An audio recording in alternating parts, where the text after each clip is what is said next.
Hi, what's up, y'all? So we bowled 8 games today on 48-foot shark in Morgantown, West Virginia, and could have gone better, but it didn't go bad. I can't be too upset about it.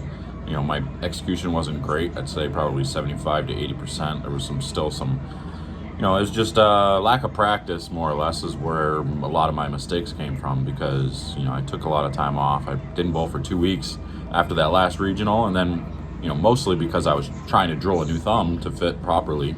But then I finally found my good thumb, so I practiced a couple days this week leading into the event. But not nearly enough, not nearly enough to get me to where I feel like I'm sharp.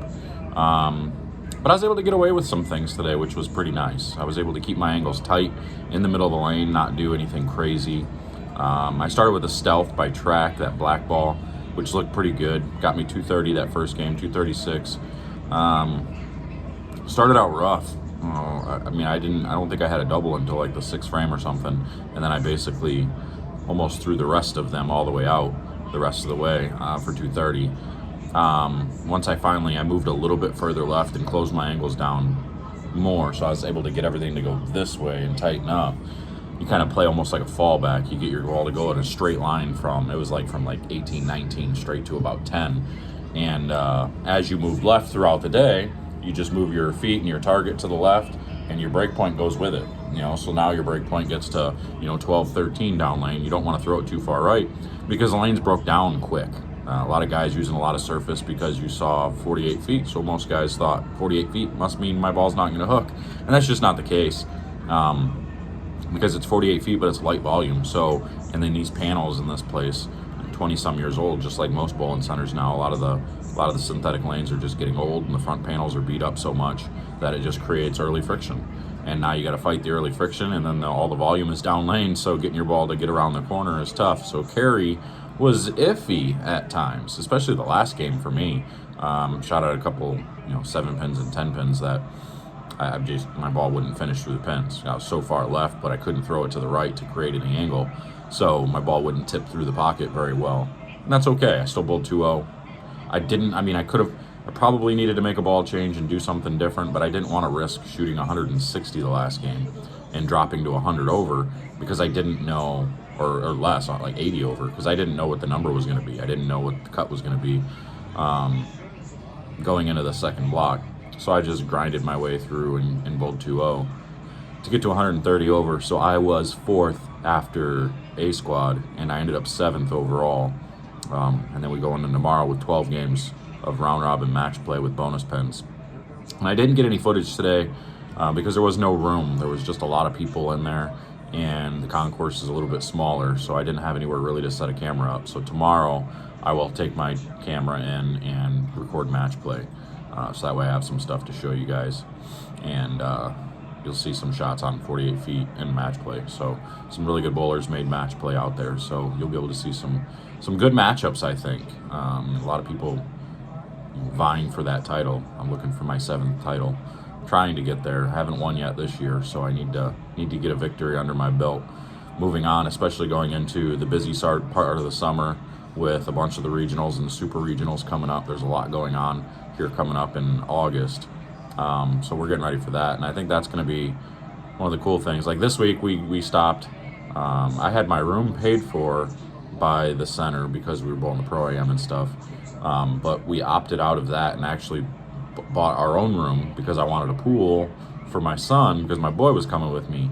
And then we get here, and the damn pool wasn't even operating. They had it shut down, so it's like, So today when we got done bowling, we went to a public pool with a splash pad, a little bit of water park with a diving board, which was pretty neat. So he was able to get out there and jump around in the water. It was pretty sweet. It was pretty fun. So, yeah, that's kind of where we were at. But it's gonna be kind of nice because then once we start traveling around for some of the summer events, I'll take, when it's more than 2 days, like that, when it's Angola, Minster, Ohio, and then Coldwater, Ohio, those 3 right there, I'm going to take my camper because it's like a week and a half long that I'm going to be gone. Taking the camper cost me, an extra couple $100 to drag that with me rather than spending $1,100, $1,200 on hotel fees and stuff. I think it's definitely going to be worth it to do it that way instead. So, and we'll just plug right out where the bowling centers are. It won't be a big deal. We'll be able to kind of hang out there and and have a good time. I mean, we've got everything we need in the camper. We got, TV, internet, all that stuff, shower. Got a nice full-size bathroom with a pooper. We're good to go. So nothing too. The only thing I do need to do is I need to get like a tankless water heater for it. So if I win this weekend, I'm gonna go buy a tankless hot water heater because my hot water heater in the camper, it works, but it's not enough. It's not. I would like to see it a little bit better. So we'll get a tankless and we'll get her hooked up and we'll be ready to rock. And I got to find myself a portable hot tub. I want to get a portable hot tub to be able to just get a canopy set up, put that beast right near the back end of the camper with a canopy over top of it, and pump it up, throw some water in it, and let that thing heat up. And after we're done bowling, be able to go out there and just soak, just have a good time and not have to worry about anything. Get a little table there with cup holders and just put my my carbonated apple juice right next to it, and then be able to sit there and just chill for the night. So that's kind of the goal. That's what we're looking to do. If I win this weekend, that's what we're doing. We're getting a portable hot tub and a new tankless hot water heater for that thing. So anyway, so I used the Stealth to start, and then I used the Zen a little bit in between, and then I noticed I needed something stronger, so I went to the Polaris Hybrid, which, don't sleep on that ball. I can't believe how strong that ball actually is, not only in the middle of the lane, but down lane as well. That thing did some amazing things. I bowled 240, 230 with it in the middle until it got a little too strong. Then I had to go back to the Zen and even down to the dart code a little bit there at sometimes.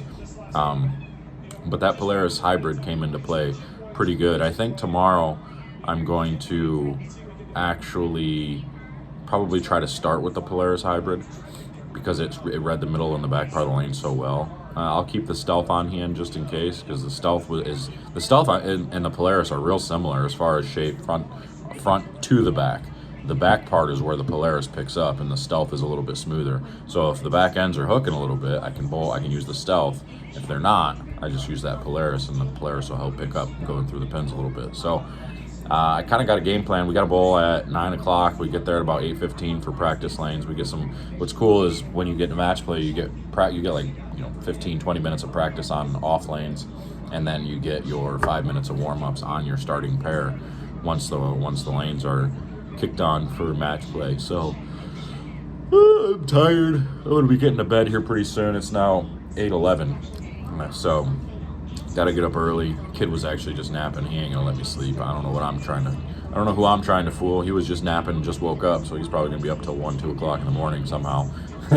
But I'll find some Benadryl, knock him out. I'm just kidding. I can't do that. I would never be able to do that.